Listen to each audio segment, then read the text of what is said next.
पर्दे की रोशनी आयशा एक बासलाहियत, शर्म व हया की पेकर और ज़हीन तालबा थी।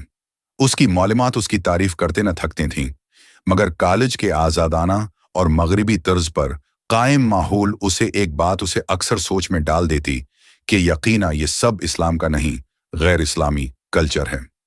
यही वजह थी कि आस की सहेलियां फैशन और आज़ादी के नाम पर पर्दे को कुदामत पसंदी समझती थीं। वो आयशा से भी कहती, इतनी गर्मी में ये लंबा दोपटा, मुना को छुपाना और अबाया से पूरे जिस्म को लपेट कर रखना, क्या फायदा।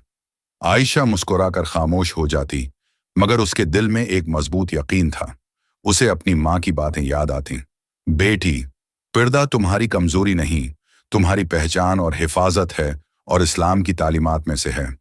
एक दिन कॉलेज में एक नाखुशगवार वाकया पेश आया।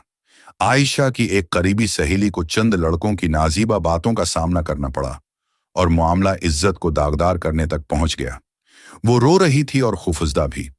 आयशा ने उसे तसल्ली दी और घर तक छोड़ने गई। रास्ते में सहेली ने आहिस्ता से कहा, आज मुझे समझ आया कि तुम क्यों पर्दा करती हो। ये सिर्फ कपड़ा नहीं, वकार है, हमारी हिफाजत करता है और हमें महफूज रखता हर उस दरंदे से जो नोचने के लिए हर वक्त मंडला रहे होते हैं। आयशा को भी यकीन हो गया कि कॉलेज का माहौल और उसकी आज़ादी औरत के लिए बहुत बड़ी बर्बादी है और उसी वजह से आज मामला इज्जत की बर्बादी तक पहुंच चुका।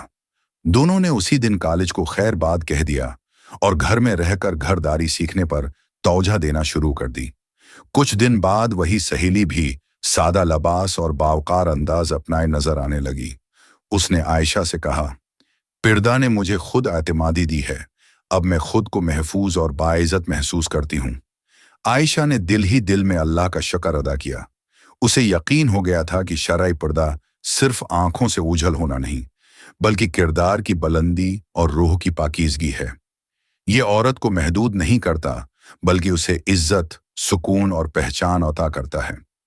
लिहाजा तमाम मुसलमान बेटियों से यही इल्तमास है कि वो घरों में रहें और दीन इस्लाम की रोशनी से दामन को मुनव्वर करें, न कि स्कूल और कॉलेज में जाकर दामन को दागदार